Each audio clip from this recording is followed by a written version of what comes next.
This is Jeremy Sports Network coming to you live. Hey, you guys, I'm back. And I know it's been a minute since I last gave you a show. I mean, a lot has been transpiring, but I have been giving you content. And not only have I been giving you content, but I've been giving you good content on this upcoming bout on July the 1st, the Underground Showdown. In case a lot of you don't know, but the Underground Showdown is definitely a huge event that's going to be taking place in Buckhead here in Atlanta, Georgia. And it is going to be phenomenal. I'm excited. I can't wait. Man, these fighters that have been a part of this, from C.R. Barlow to Eric Moon to Deontay Brown, Tavisha Norwood. Man, I mean, the list goes on. And with Terry Moss, hands down, has been doing a phenomenal job with this whole entire ordeal.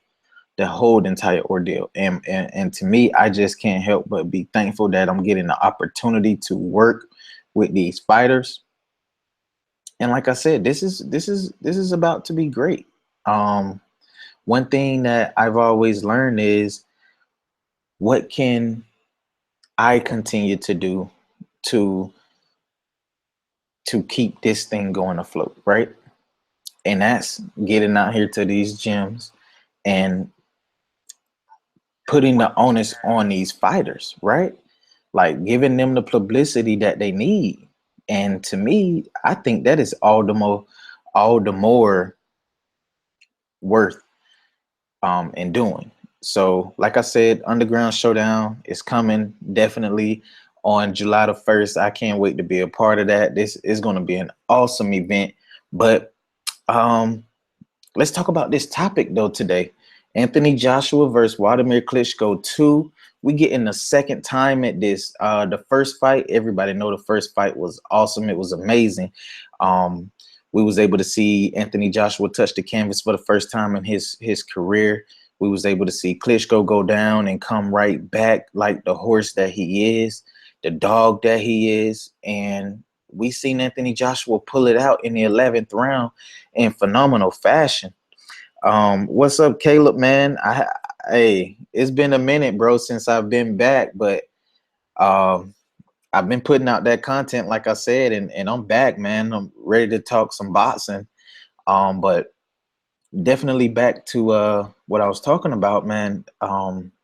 This Anthony Joshua versus Klitschko, man. This one right here is going to be, to me, as good as the first one.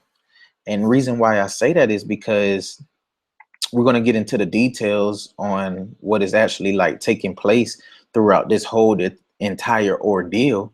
But just this whole thing alone, man, is going to be awesome. They're looking for a venue. Is going to be a lot of money involved in this one. We've seen what they did with 90,000 sitting in the seats on pay-per-view over in the UK. We saw that, and it just, this one is alone is going to be phenomenal. Eddie Hearn said, it's a full go. They know that the fight is going to happen. But the thing is, why didn't the IBF strip Anthony Joshua? The IBF being as strict as they are with the sanctions, and because Anthony Joshua did not fight as mandatory in Pulev, they granted him an exception to fight Klitschko for the second time.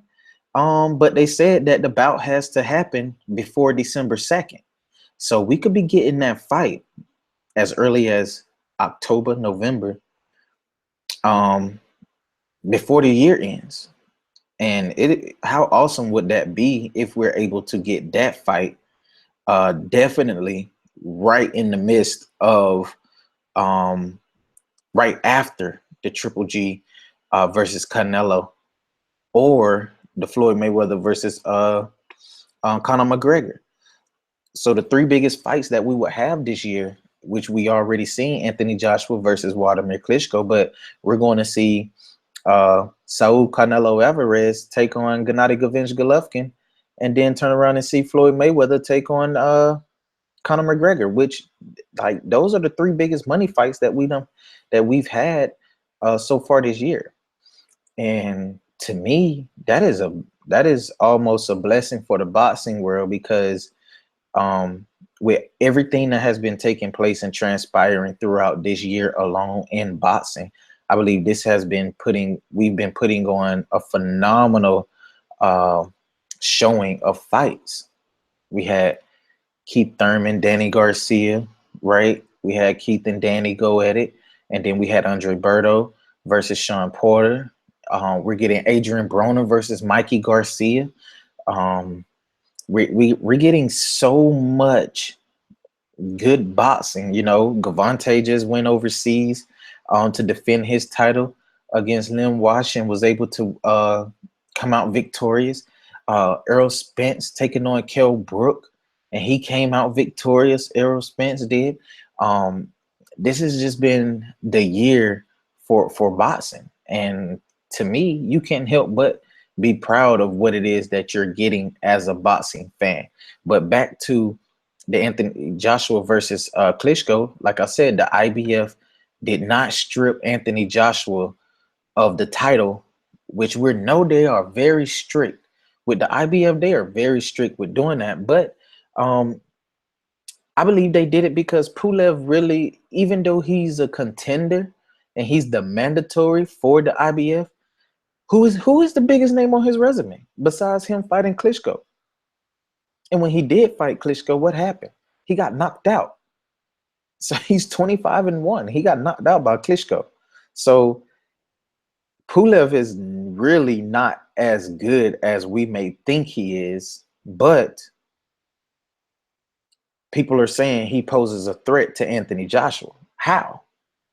I'm really trying to figure that out because Anthony Joshua defeated Klitschko by knockout, right? And Pulev lost to Klitschko by knockout. So wouldn't it be all the more right for the IBF to grant Joshua another shot at Klitschko again and prove himself right again? To me, I believe so. I don't see a problem with the IBF not stripping Anthony Joshua because this right here just shows that the IBF is now going to be taking big fights in consideration and not stripping their title holders who is not taking on the mandatories if they have a bigger fight involved, right? So that's like saying if let's just say hypothetically speaking, not saying that this is going to happen, but let's say hypothetically that we get Keith Thurman versus Errol Spence, right? We know Errol Spence is the champion, the IBF champion, right? So if him and Keith Thurman was to fight and Keith Thurman was to capture the IBF title and he's not vacant fight and he leaves that and he's not fighting a mandatory for that title, do you know what the IBF does? They go ahead and strip him of that title and they take the mandatory challenger and probably another fighter of whomever I guess they're choosing on who they want to fight for the title, and they will allow them to fight for the title, even though the outright champion is Keith Thurman because he defeated Errol Spence, right? But it's different now. Like it seems as though things are changing in the midst right before our eyes. And it could it be just Anthony Joshua's the only exception? I mean, I don't know. I don't know. I'm not sure on that. If anybody know, if you're down in the chat, just let me know because I feel as though this is going to be something that's new that is going to be happening and taking place. And it's just something to pay attention to, right? It's just really something to pay attention to. But Anthony Joshua versus Klitschko is going to happen. Like I said, I'm going to keep you guys updated on where the fight is going to actually take place. That is not determined as of yet. A lot of people say, hey, it need to go back to Wembley with 90,000. To me, I think that's the perfect spot for it. Why not put another 90,000 in the seats, right? I mean, is that not the biggest venue that's there? Wembley? We know they're not going to bring it to the States, but UK, let me know. because it's going to be a phenomenal night when those two giants go at it again for the second time. We saw the first fight, man. The first fight looked like a Rocky movie almost, with the with the whole, just the aura of Anthony Joshua coming to the ring, right? You see him walk into the ring and you see like him coming up the raft, like coming from under the stage, and like all of that, man. It was phenomenal. We haven't seen anything as close to that, to when we saw the shows that Mayweather used to put on, when he used to come to the ring, uh, back when he was Pretty Boy Floyd, right? Not so much Money May, but when he was Pretty Boy Floyd, uh, we haven't seen like those ring entrances like that, right? And so, with that being said, man, I'm looking forward to the second fight of these two guys going at it. It's going to be a phenomenal event, like I said, and I just wanted to bring to your knowledge what is happening and what is taking place with Anthony Joshua versus Klitschko. So we know we're going to get that fight, and the IBF has granted Anthony Joshua an exception, not to face his mandatory in Pulev, um, to fight Klitschko again for a second time. To me, I just think that I just want to, give a standing ovation to the IBF for not stripping Joshua and then giving him that opportunity, which leaves Deontay Wilder on the back burner, right? Deontay Wilder is like really trying to sell this fight with Anthony Joshua. But Deontay Wilder, you have business of your own. I think you can handle and capture another title in the division.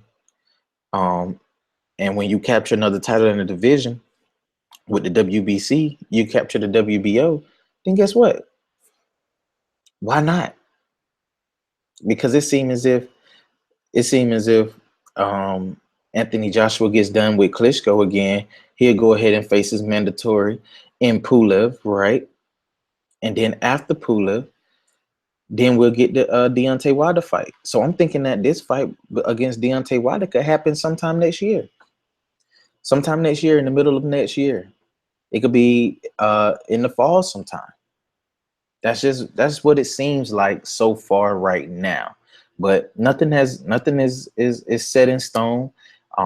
We're not sure, but what we are sure of is the simple fact that Anthony Joshua versus Wladimir Klitschko 2 is happening.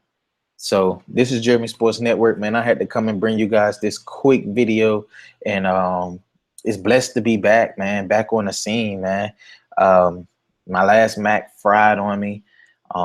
Just so many problems and issues, I've been having to deal with throughout that time. But it don't stop me from working. I'm still putting in work, still giving out great interviews. Be looking forward to the interview I had Callie Reese on the line. Beautiful and talented Kaylee, I'm sorry, she don't like to be called Callie, but Kaylee Reese was on the line. Number one female boxer in the United States, number 2 in the world, behind Christina Hammer. I'm gonna go ahead and say, yeah, Christina Hammer is number 1 in the world, because she did defeat Kaylee, but Kaylee's right there at number 2, right there at number 2. And you can't take nothing away from Kaylee. She is a beast. But be looking forward for that. And also be looking forward to a lot of more content coming about the Underground Showdown as well. The Underground Showdown is going to be a phenomenal event. Like I said, it's going to be in Buckhead. Visit my Facebook page, Jeremy Flanagan, and then you can find it off of Jeremy Sports Network on Facebook as well. So be looking out for that, and you'll be able to follow like all the content that's there, and pretty much everything that's going to be posted on my Facebook is also on my YouTube as well. So be looking out for that. And this is Jeremy Sports Network, man. I'm signing out. You guys have a lovely, wonderful night. I'm out. Peace.